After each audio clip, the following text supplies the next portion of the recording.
بسم اللہ الرحمن الرحیم۔ السلام علیکم۔ حضرت عمر رضی اللہ تعالی عنہ نے فرمایا، محتاجی اور غربت 6 چیزوں کی وجہ سے ہوتی ہے۔ نمبر 1، جلدی نماز پڑھنے سے۔ نماز میں رکوع، سجدہ وغیرہ سکون و اطمینان کے ساتھ ادا کرنا ایک اہم ترین سنت ہے۔ اگر نماز میں رکوع، سجدہ وغیرہ اطمینان کے ساتھ ادا نہ کیا جائے بلکہ کوے کی چونچ مارنے کی طرح جلدی ادا کیا جائے تو نماز ناقص و مکروہ ہوتی ہے اور نماز کا ثواب بھی کٹ جاتا ہے۔ آدمی جب باقاعدہ وقت نکال کر نماز کے لیے مسجد آتا ہے تو اسے اچھی سے اچھی نماز پڑھنی چاہیے تاکہ نماز کا پورا ثواب ملے۔ محض چند منٹ بچانے کے لیے عجلت و جلد بازی کے ساتھ نماز پڑھ کر نماز ناقص کرنا اور کم ثواب پر راضی ہونا عقل مندی نہیں ہے۔ نمبر 2، کھڑے ہو کر رفع حاجت کرنے سے۔ کسی بھی انسان کا کھڑے ہو کر پیشاب کرنا حرام نہیں ہے، لیکن بیٹھ کر پیشاب کرنا سنت ہے، اس لیے کہ ام المؤمنین سیدہ عائشہ رضی اللہ تعالی عنہا فرماتی ہے کہ جو تم سے یہ بیان کریں کہ نبی کریم صلی اللہ علیہ وسلم کھڑے ہو کر پیشاب کرتے تھے تو تم اس کی تصدیق نہ کرو، کیونکہ آپ بیٹھ کر ہی پیشاب کرتے تھے۔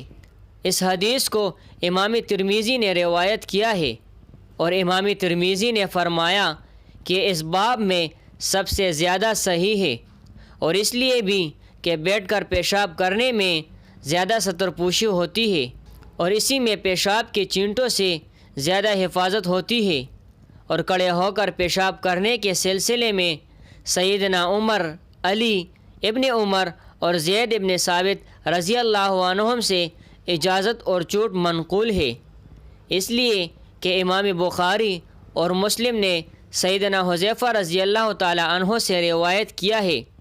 وہ آپ صلی اللہ علیہ وسلم سے روایت کرتے ہیں کہ آپ کسی قوم کے کوڑی یعنی کوڑا پھینکنے کی جگہ پر تشریف لائے اور آپ نے وہاں کھڑے ہو کر پیشاب کیا، اور اس حدیث اور حضرت عائشہ رضی اللہ تعالی عنہا کی سابقہ حدیث میں کوئی تعارض نہیں ہے، اس لیے کہ اس بات کا قوی احتمال ہے کہ آپ صلی اللہ علیہ وسلم نے یہاں کھڑے ہو کر پیشاب اس لیے کیا کہ یہ جگہ بیٹھنے کے مناسب نہیں تھی، یا آپ نے اس لیے کیا تاکہ لوگوں کو یہ بتلا دے کہ کھڑے ہو کر پیشاب کرنا حرام نہیں ہے، اور اس سے اس حقیقت کی نفی نہیں ہوتی جس کا ذکر سیدہ عائشہ رضی اللہ تعالی عنہا نے کیا کہ آپ صلی اللہ علیہ وسلم ہمیشہ بیٹھ ہی کر پیشاب کیا کرتے تھے، اور ایک یہ سنت ہے، کوئی ایسا واجب نہیں ہے کہ اس کے خلاف کرنا حرام ہی ہو۔ نمبر 3، کھڑے ہو کر پانی پینے سے۔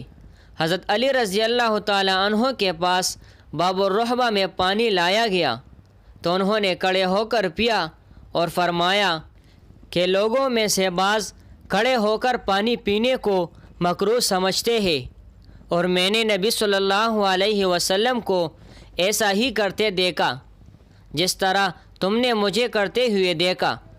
نمبر 4، منہ سے چراغ بجھانے سے۔ نمبر 5، دانت سے ناخن کاٹنے سے۔ طبی ماہرین کا کہنا ہے کہ دانتوں سے ناخن کترنے والے افراد عموماً کاملیت پسند ہوتے ہیں، وہ اپنے ہر کام کو نہایت خوبصورتی، توجہ اور بغیر کسی غلطی کے انجام دیتے ہیں۔ ماہرین کے مطابق لوگ عموماً اس وقت ناخن کترتے ہیں جب وہ ذہنی تناؤ یا دباؤ کا شکار ہوتے ہیں، ایسے وقت میں وہ لاشعوری طور پر دانتوں سے ناخن چبانے لگتے ہیں اور انہیں اس کا احساس بھی نہیں ہوتا۔ ایک اور تحقیق کے مطابق ناخن کترنے کے عادی افراد اگر کسی چیز پر توجہ مرکوز کرنا چاہے یا بہت گہری سوچ میں ڈوبے تب بھی وہ بے اختیاری ناخن کاٹنے لگتے ہیں۔ دانتوں سے ناخن کترنا دراصل نروس ہیبٹ قرار دی جاتی ہے، یعنی دماغی الجھن اور پریشانی کے وقت اختیار کی جانے والی عادت۔ نمبر 6، دامن یا آستین سے ناک صاف کرنے سے۔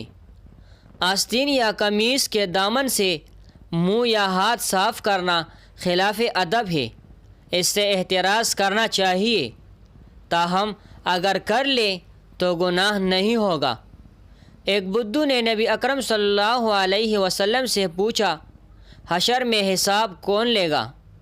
آپ صلی اللہ علیہ وسلم نے فرمایا، اللہ۔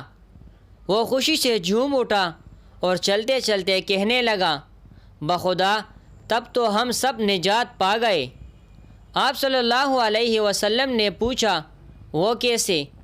اس نے عرض کیا، یا رسول اللہ صلی اللہ علیہ وسلم، اللہ تعالیٰ کریم ہے، اور کریم جب قابو پا لیتا ہے تو معاف کر دیتا ہے۔ وہ چلا گیا مگر جب تک نظر آتا رہا حضور نبی کریم صلی اللہ علیہ وسلم اس کا جملہ دہرا کر فرماتے رہے، اس نے اپنے رب کو پہچان لیا، اس نے اپنے رب کو پہچان لیا۔